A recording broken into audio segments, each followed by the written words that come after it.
السلام عليكم ورحمة الله وبركاته. ازيكم يا بنات؟ عاملين ايه؟ يا رب تكونوا كلكم بخير يا رب وبأفضل حال. هنعمل مع بعض النهارده يا بنات العجة المصرية اللي بالبيض. طبعا الوجبة دي حلوة جدا، ممكن تعمليها في غدا او فطار او عشاء، هي اقتصادية جدا ومكوناتها بسيطة وسهلة. هنبدأ معانا كده يا بنات بالمكونات. بسم الله. معايا هنا 4 بيضات، بصلاية كبيرة انا مقطعاها كده مكعبات، ونص حزمة كده من البقدونس والشبت والكزبرة يا بنات مقطعاهم كده، ومعايا طماطمايه كبيرة مقطعاها مكعبات، قرن فلفل كده اخضر بارد مقطعاه مكعبات برضو. هاخد نص معلقة صغيرة من البيكنج باودر، ومعايا ملح، كزبره ناشفه معلقه صغيره، ومعلقه صغيره من الفلفل الاسود، ومعلقه صغيره من الكمون، ونص معلقه صغيره من البابريكا، ومعايا نص كوبايه دقيق. هنبدا كده بسم الله. هاخد معايا البصله اشوحها على النار زي ما هنشوف كده. نبدا الخطوات بتاعتنا. معانا طاسه، هحط فيها معلقتين كبار من الزيت، وهنزل عليهم بالبصلايه بتاعت اللي انا قطعتها كده مكعبات، اشوحهم كده مع الزيت.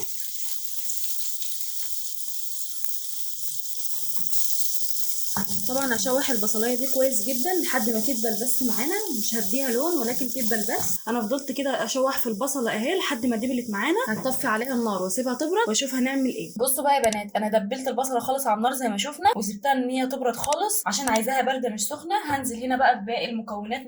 معانا هنا بوله فاضيه اهي، هحط فيها 4 بيضات. انزل على البيض بقى البهارات بتاعتي، نص معلقه البابريكا، معلقه الكمون، ومعلقه فلفل اسود، معلقه الكزبره، شويه من الملح، وهنزل كمان بنص معلقه صغيره او رشه كده من البيكنج باودر.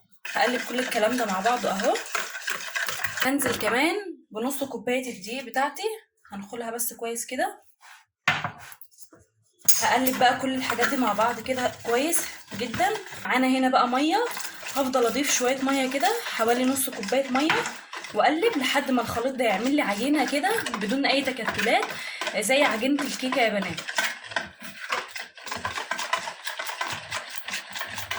اهو يا بنات انا ضربت كل الخليط معانا لحد ما كون لي عجينه بدون اي تكتلات، ولحد ما الدقيق اختفى تماما. طبعا عجناهم بنص كوبايه ميه. هنزل عليهم بقى بالكزبره الخضراء واقلب، كمان الفلفل الاخضر اللي معانا. طبعا ممكن كمان تحط فلفل الوان لو عندك. احط كمان الطماطميه بتاعتي. بصوا بقى يا حبايب قلبي، دي البصله اللي دبلناها اهي على الخليط ده. انا كده قلبت الخليط كله كويس جدا اهو. اركنه بقى على جنب واجيب صينيه واحطه فيه. انا معايا هنا صينيه اهو، صينيه تيفال، هحط فيها معلقه من الزيت. لو ما عندكيش صينيه تيفال ممكن تستخدمي صينيه الومنيوم عادي، ولكن بطنيها بمعلقه زيت ورشه من الدقيق زي ما بنعمل الكيكه بالظبط عشان الخليط ده ما يلزقش فيه. هجيب بقى الخليط بتاعي وهنزل بيه في الصينيه كده اهو،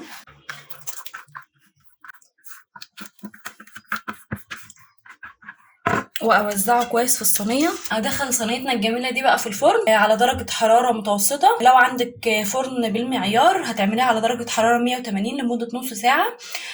لو ما عندكيش حطيها كده على الشبكه الوسطانيه، ما تحطهاش تحت خالص، وسيبيها لحد ما تستوي معاكي. وعشان تتاكدي من سواها هتجيبي خله او سكينه وتغرزيها، لو طلعت نظيفه تبقى هي كده استوت معانا. هدخلها بقى الفرن، ولما تخلص هرجع اوريكم شكلها هيبقى عامل ازاي. طبعا انا مسخنه الفرن قبلها، قبل ما ابدا في المكونات. هبدا بقى احط الصينيه بتاعتي كده في الفرن واسيبها تستوي، وطبعا لما تستوي هرجع لكم واوريكم شكلها. بصوا بقى حبايب قلبي، هي كده استوت معانا وطفيت عليها.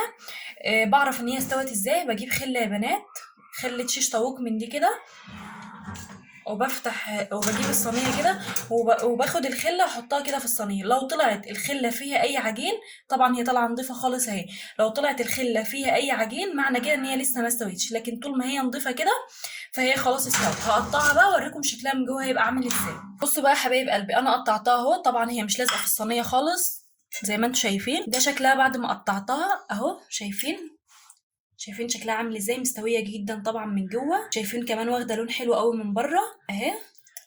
شايفين يا بنات، ده غير طعمها والله هيعجبكم جدا انا متاكده. يا رب تجربوها وتعجبكم. لو عجبتكم طريقتي بقى ما تنسونيش في اللايك والشير واشتراك في القناه. والسلام عليكم ورحمه الله وبركاته.